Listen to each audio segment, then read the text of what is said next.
Greetings, music lovers.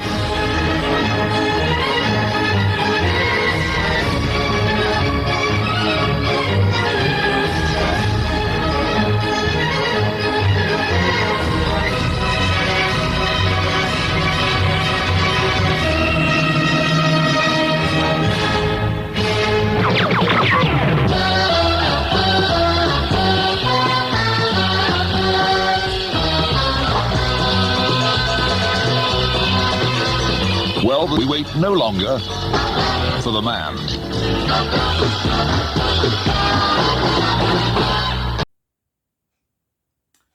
Well, who'd have thunk it? 200 subscribers. Definitely not me when I started 3.5 years ago. But I'd just like to put out a massive thank you to everybody who's subscribed, everybody who's watched one of my videos, and especially to everybody who's commented. It's much appreciated. Thank you very much. I think I owe this surge over the 200 mark down to Emma at 8 Vinyl Low. I sent her a couple of CDs recently, and on her recent video she did a massive plug for my channel. Much appreciated. It took me over the 200. I got about a dozen subscribers in a day. Just shows you that bribery can work. Anyway, as is traditional in the VC, when you hit a milestone, you do a competition. So that's what I would like to do. Now, I already have a mini comp on the go at the moment to win a CD box set, but nobody seems to have entered it.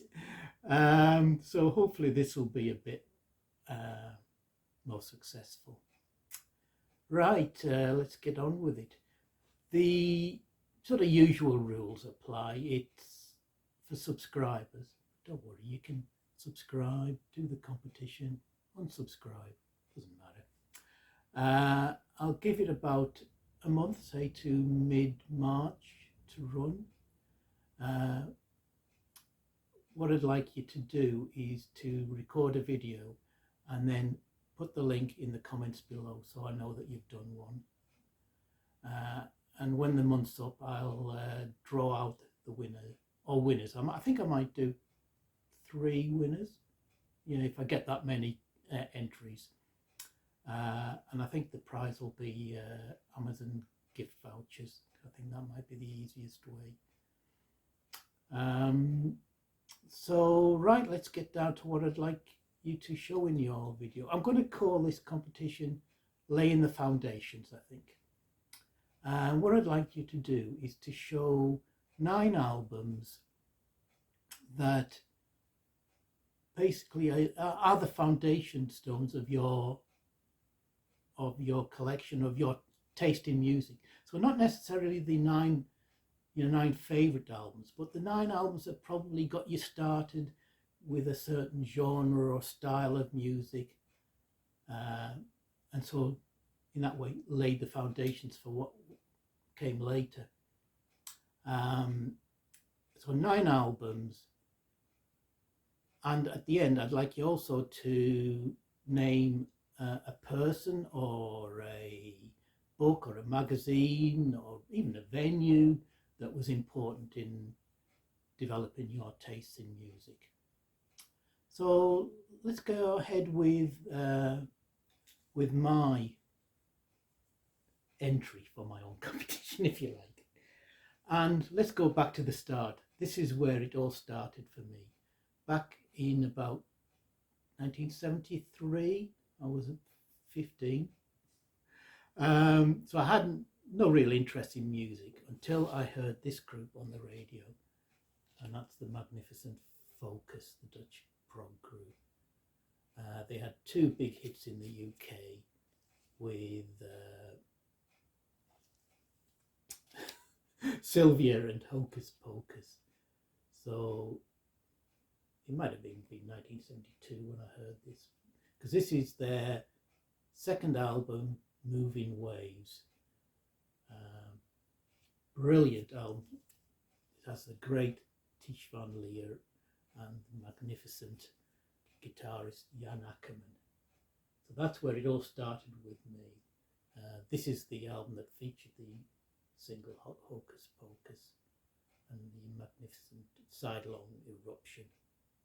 So this started me on my journey into music and particularly into prog, which was my first and everlasting love. These won't be in any chronological order after that one. One of my early loves after prog became folk, and particularly at the time folk rock, electric folk. And the band that started it for me was Steel Eye Span.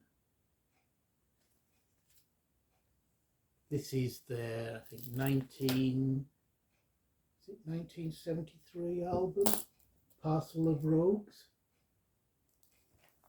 A brilliant album that includes some of my favourite tracks by them. One, Misty Moisty Morning, the superb heavy Alison Gross, Robbery with Violins, and one of my favourites of all time of theirs, Camille for France. So this is where my love of folk music really started. It was, like I say, initially all electric folk, but that led me down the rabbit hole of traditional folk, etc. Brilliant.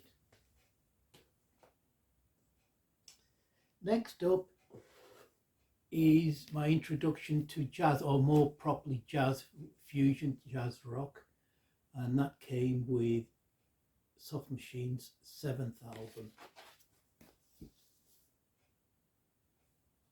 Prior to this, I had no interest really. I mean, obviously some of the prog I was listening to had jazz elements, but this was the jazziest thing I'd heard at this point. This is another 1973 album with a lineup of Mike Ratledge, John Marshall, Roy Babington and Carl Jenkins. This is a superb album. It never really got the critical acclaim that I think it deserved. Obviously people love Third and etc.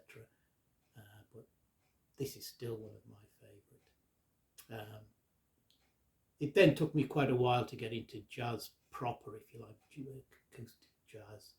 That started many years down the line with John Coltrane's A Love Supreme. But this was my first jazz fusion album. Next up is my love for a genre of, don't know whether you probably called modern classical, I suppose, in some ways, and that's the Minimalists. And this was Einstein on the Beach by the great Philip Glass. I love this style of music. I first heard this, I think, on the radio back in the early 70s. I think I'd read about it beforehand, but this is just superb. I mean, a lot of people find minimalism very boring, it's very repetitive, but that's exactly what I love about it. You can just lose yourself in it, the small changes. And after this, obviously, I got into Terry Riley, Steve Reich, people like that. Love this type of music, and this, for me, is my probably my favourite Philip Glass album. This is a recent reissue on Music on Vinyl.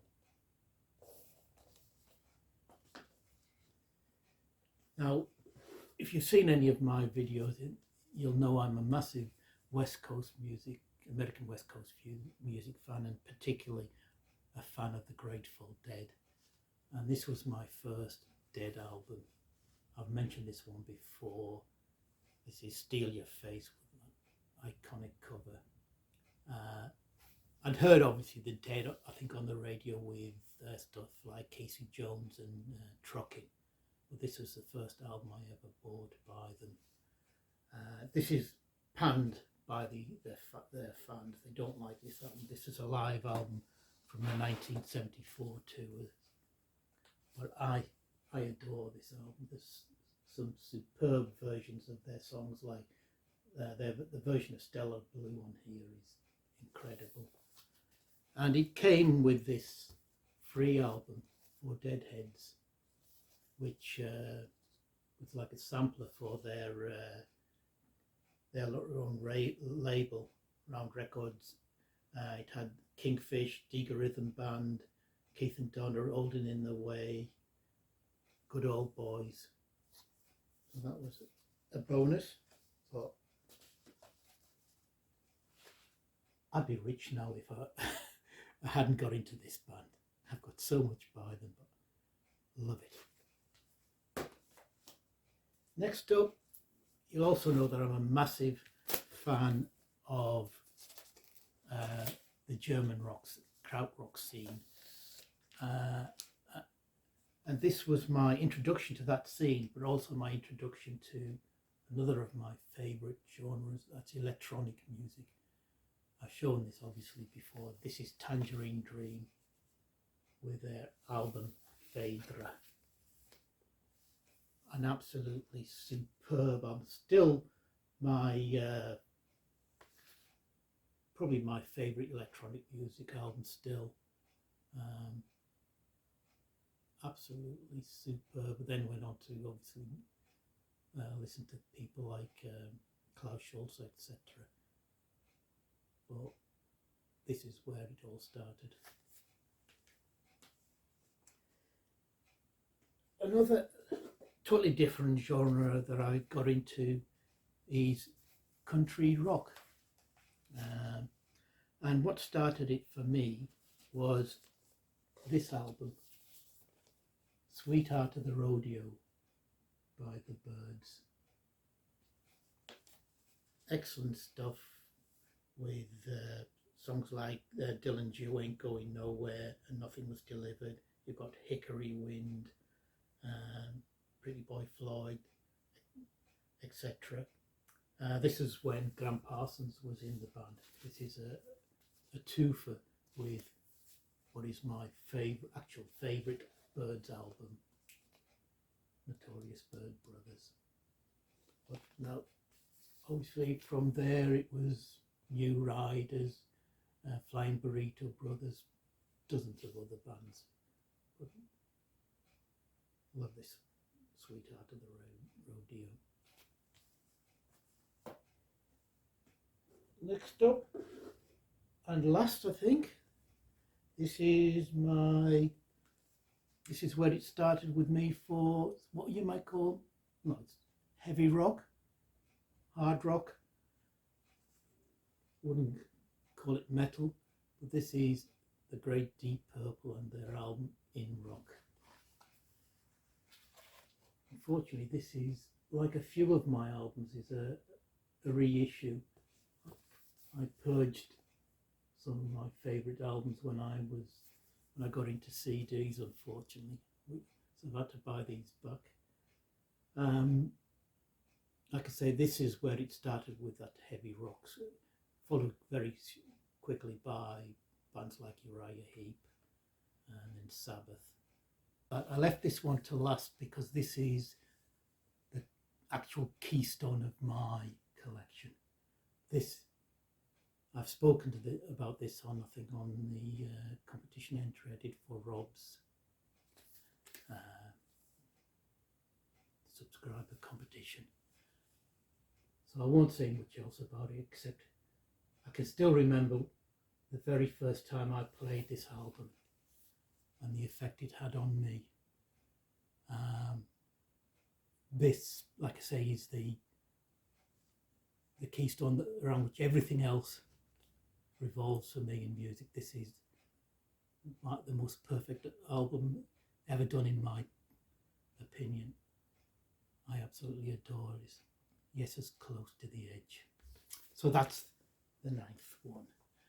Right, so the final part was to name a person, book, magazine that had a big impact. And if you were heard the clip at the start of this video, and you're from the UK, you're under a certain age, you might have a clue, that person was the great DJ Alan Taft Freeman. His Saturday rock show was so influential for me. It was where I had most of my early musical education. It was a superb program where he would play prog, hard rock, what now is termed classic rock, folk, classical, everything. It was a superb program. Everybody goes on quite rightly about John Peel and his influence, but for me, it will always be Alan Freeman who was most important. So that's it. That's what I hope some of you will take part in, and I'm really looking forward to seeing what your entries will be. I think it'll be interesting because I think it'll tell us a bit more about each person's taste in music, I think. Anyway, that's it. Thank you ever so much again for all of you subscribers. I hope all those new subscribers stick with me, and I hope that you all enjoy the sort of ramblings I put out. Anyway, take care, everybody. All the very best. See you soon.